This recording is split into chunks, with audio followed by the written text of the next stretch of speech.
Hi, welcome to Cubs and Culture for 1/31/2019. Apparently Bryce Harper did not sign with the Phillies, and that was just a bad rumor. He's apparently talking to the Padres today. Goddamn. It's February 1st tomorrow, and there's like 50 free agents.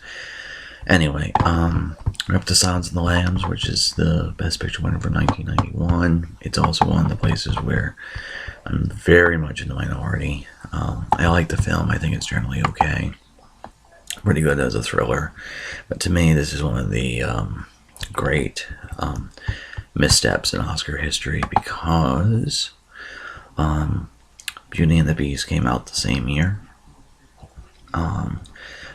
And even though Silence of the Lambs is a thriller horror film, there's not a ton of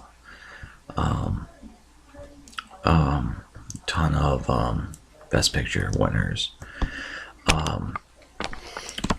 in history that are horror or thriller. I guess you got Rebecca.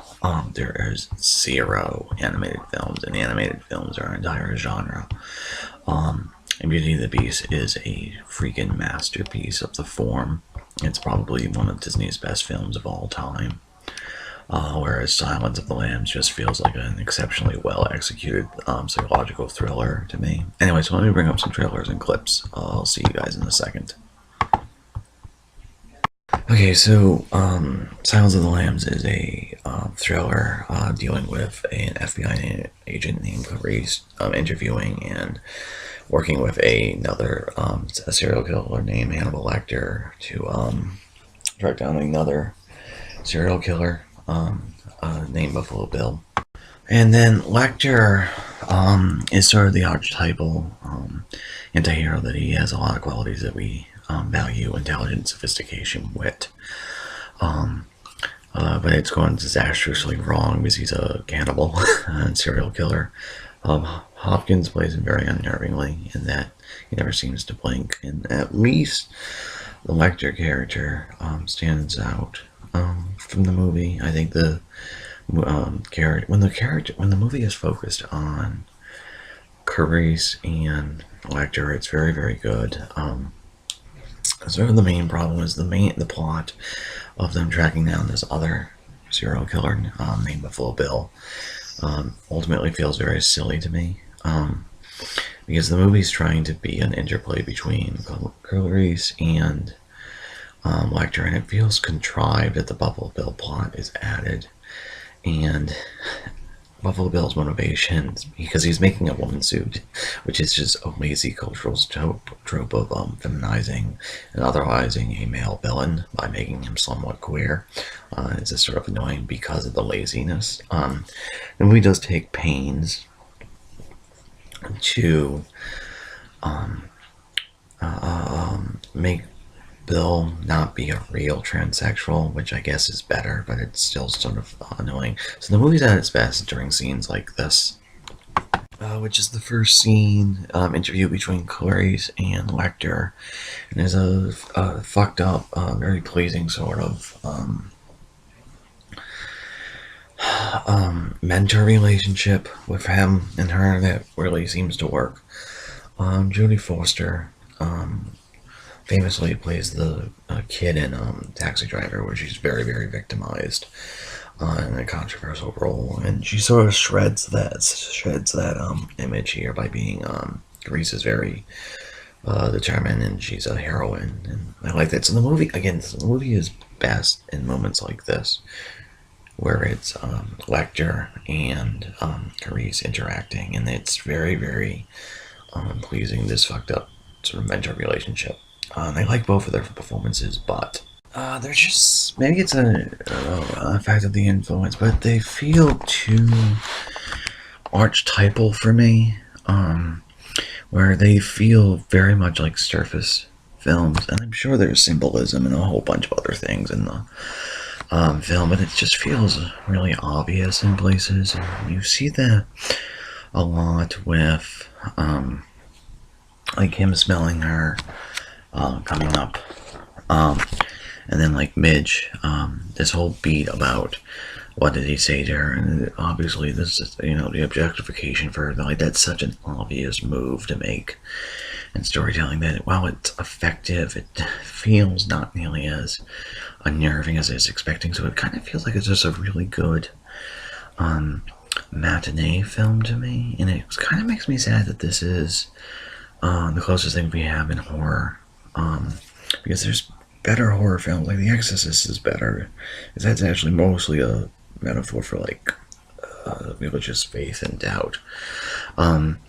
Okay, so this scene right here is a little bit further, and it's a quid pro quo, and you're going to hear this story about Claire's father dying, and this is another sort of issue with sort of the obviousness, because she's sort of burdened with a backstory where she is repressing emotional trauma, and then it comes out that she sort of lambs being slaughtered, and so so the whole thing, it's sort of a metaphor of sort of the turmoil of her childhood is this nightmare of lambs screaming, and so the sounds of the lambs is by her becoming fully embraced, becoming a hero and becoming an FBI agent. She's able to silence it, or at least she's trying to, blah blah blah. And it's just like sort of using the moth as a symbol for metamorphosis for Bill.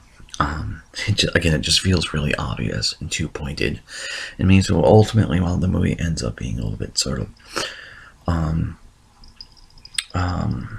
unnerving, it's not like, it just doesn't work as well as me. And so, like, to me, it's just a very good put together thriller that lacks sort of depth. And again, the other thing is about this genre or film is, like, it's supposed to be this innate fascination with serial killers, and like, I don't find Hopkins all that in the sense of, a villain that you're supposed to be simultaneously repulsed and attracted to because of the contradiction in him being a monster while also being sophisticated and witty.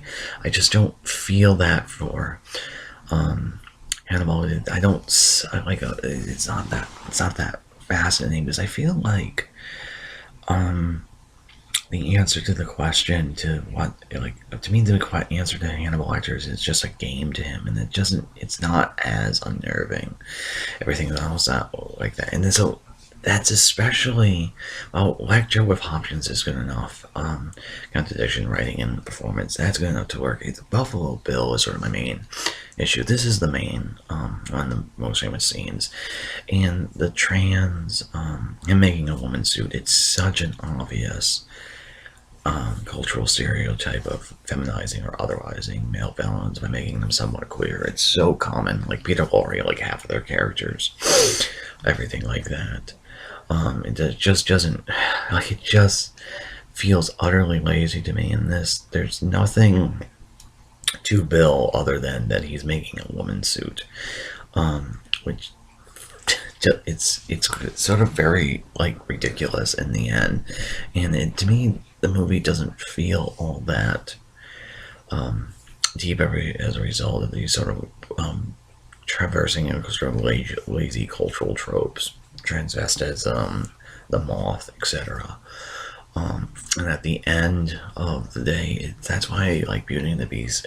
Beauty and the Beast is not exactly a deep film either, but it feels much more striking and much more vivid than this film. This film just really feels like, to me, like a good matinee film, and I'm really surprised that it won 5 Oscars. In terms of it, it's one of the 3 big winners, compared to the other 2 big winners of One Flew Over the Cuckoo's Nest and It Happened One Night. It's by far the lesser work. So that's going to be it for Cups and Culture. I'll see you guys later. Bye.